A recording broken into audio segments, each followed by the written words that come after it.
আসসালামু আলাইকুম। দারুণ সুখবর সাধারণ আনসারদের জন্য। তো আজকের এই ভিডিওতে জানিয়ে দেওয়া হবে যে চমৎকার এবং যেই গুড নিউজটি আছে সাধারণ আনসারদের জন্য। তো আপনারা সকলে অবগত আছেন যে সাধারণ আনসারগণ তাদের চাকরি জাতীয়করণের দাবিতে দীর্ঘদিন তারা আন্দোলন করেছিল এবং সাধারণ শিক্ষার্থীদের সাথে তাদের একটা সংঘর্ষ হয়েছিল। তো আজকের এই ভিডিওতে জানিয়ে দেওয়া হবে যে দারুণ সুখবর রয়েছে সাধারণ আনসারদের জন্য। তো দেখতে পাচ্ছেন ইন্ডিপেন্ডেন্ট পত্রিকায় প্রকাশিত নতুন পোশাকে ফিরছে আনসার। তো প্রকাশিত হয়েছে 31 আগস্ট 2024 খ্রিস্টাব্দ। সাধারণ আনসারগণ নতুন পোশাকে আবার কর্মস্থলে ফিরবে এমনই এক তথ্য আমরা জানতে পারলাম। তো আজকের এই ভিডিওতে বিস্তারিতভাবে সকল তথ্য আপনাদেরকে জানিয়ে দেওয়া হবে। বিভিন্ন দাবিতে সচিবালয় ঘেরাওয়ের জেরে শিক্ষার্থীদের সঙ্গে সংঘর্ষের পর আর কাজে ফেরেননি অনেক আনসার সদস্য। ঢাকার 4টি থানায় করা মামলায় 420 জনের নাম উল্লেখ সহ কয়েক হাজার জনকে আসামি করার আতঙ্কে বাহিনীর সদস্যরা। তবে আনসার সদস্যরা শীঘ্রই আগের পোশাকের বদলে নতুন পোশাকে মাঠে ফিরবেন বলে জানালেন আনসার ও গ্রাম প্রতিরক্ষা বাহিনীর মহাপরিচালক মেজর জেনারেল আব্দুল মোতালেব সাজ্জাদ মাহমুদ।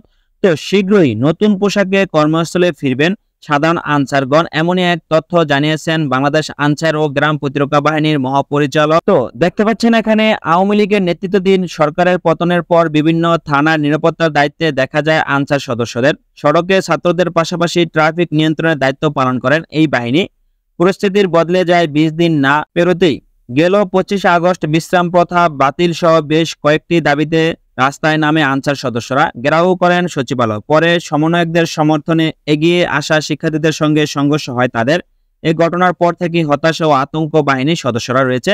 তো এখন আপনাদেরকে আপডেট জানাচ্ছি ধাপে ধাপে সাধারণ আনসারদের যেই গুরুত্বপূর্ণ এবং চমৎকার দারুণ আপডেট রয়েছে। তো দেখতে পাচ্ছেন রাজধানীর তোপখানা মেট্রো রেল স্টেশনের প্রবেশমুখে যাত্রী সেবায় ব্যস্ত এক আনসার সদস্য সিভিল পোশাকে পালন করছেন দায়িত্ব। তিনি বলেন, ডিপার্টমেন্টের মান সম্মান ক্ষুণ্ণ হয়ে গেছে। এতদিন ধরে চাকরি করে এখন আমরা নিরুপায়। তো ঢাকা মেডিকেল কলেজ হাসপাতালে সেখানে সবসময় সেবায় নিয়োজিত থাকতেন আনসার সদস্যরা। সেখানেও একই চিত্র। তারাও অনেকেই ভীত সন্তুষ্ট। হাসপাতালটিতে দায়িত্বরত এক আনসার সদস্য বলেন, আমাদের নির্দেশনা দেওয়া হয়েছে সিভিলে ডিউটি করতে, আমরা তাই করছি।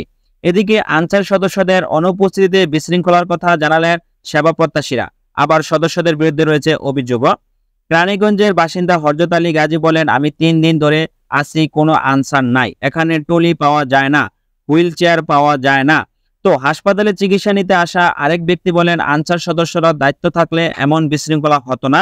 সারা দেশে ব্যাটালিয়ন সহ প্রায় 55,000 আনসার সদস্য গুরুত্বপূর্ণ স্থাপনায় মোতায়েনের কথা থাকলেও কাজে যোগ দেননি বেশিরভাগই। বিক্ষোভের সঙ্গে ব্যাটালিয়ন সদস্যরা জড়িত নন বলে জানান বাহিনীর DG major general Abdul Motaleb Sajjad Hossain.